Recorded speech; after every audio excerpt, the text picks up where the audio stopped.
Good day everyone! Today ang ating tutorial how to transfer or send money from GCash to BDO without charge.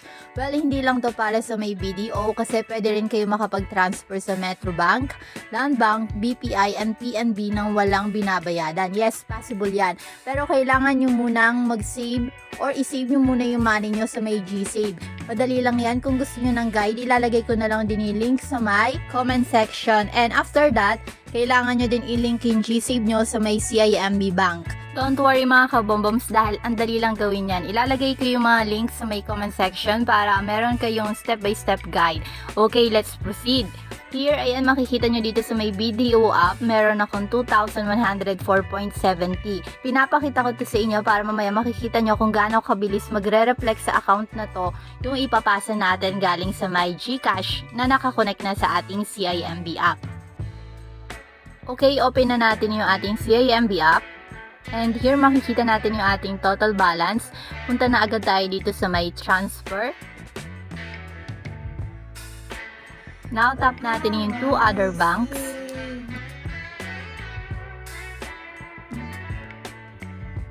And dito sa may recipient bank, makikita natin dito yung mga listahan. Select nyo lang kung saan bangko kayo magta-transfer ng pera. So, today, sa BDO ako magta-transfer. Tatap ko lang yung BDO and hihintayin lang natin mag-load. Ayan, habang loading pa mga kabomboms, huwag nyong kalimutan mag-like and subscribe. Thank you and stay blessed.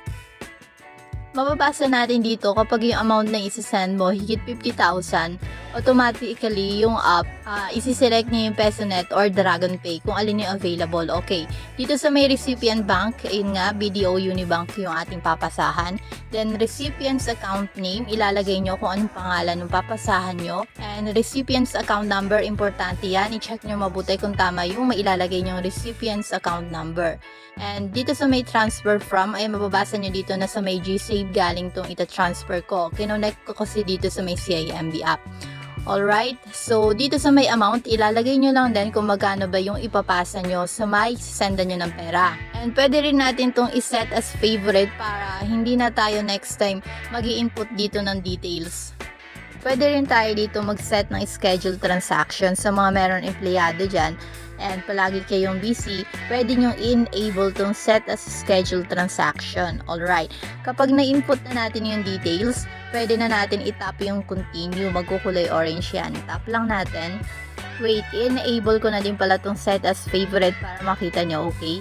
Tatap ko lang yung button, then here, magsiset lang tayo ng nickname. Then, etong isi-set natin na favorite transaction natin, makikita natin sa ating homepage mamaya. So, ipapakita ko din yan sa inyo. Ayan, ilalagay ko lang dito, Bomboms Bookplate. Ayan, okay na ako sa Bomboms para mabilis lang tayo. Okay, tap na natin tong done. Now, we can tap continue. Now, review lang natin yung ating transaction. Tingnan natin kung tama yung details na nailagay natin, kung tama yung amount na ita-transfer natin. Then, we can tap confirm.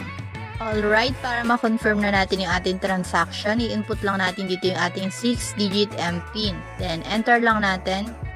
Okay, habang hinihintay natin mga kabomboms, kung meron kayong katanungan or suggestion content, i-comment nyo lang din yan sa may comment section. Finally, naka-receive na din ako ng message sa may CIMB and mababasa din natin na your transfer is successful. Pwede na natin itap yung done or pwede rin tayong make another transaction. Okay, both na magre-reflect ngayon sa ating account dito sa may CIMB app and dun sa may ating pinasahan. Ayan, kailangan nyo lang i-refresh. Okay, pupunta ako dun sa may BDO account. And here, kailangan lang natin i-refresh yung ating account. And makikita na din natin agad dito na ayan, nadagdagan na nga yung kanina kong 2,000, naging 5,000 na siya dahil nag-transfer ako ng 3,000. So, ganun lang kadali mga kabomboms mag-transfer ng walang babayadan na fee. Sana ay na-enjoy nyo ang video na to and thank you and see you to the next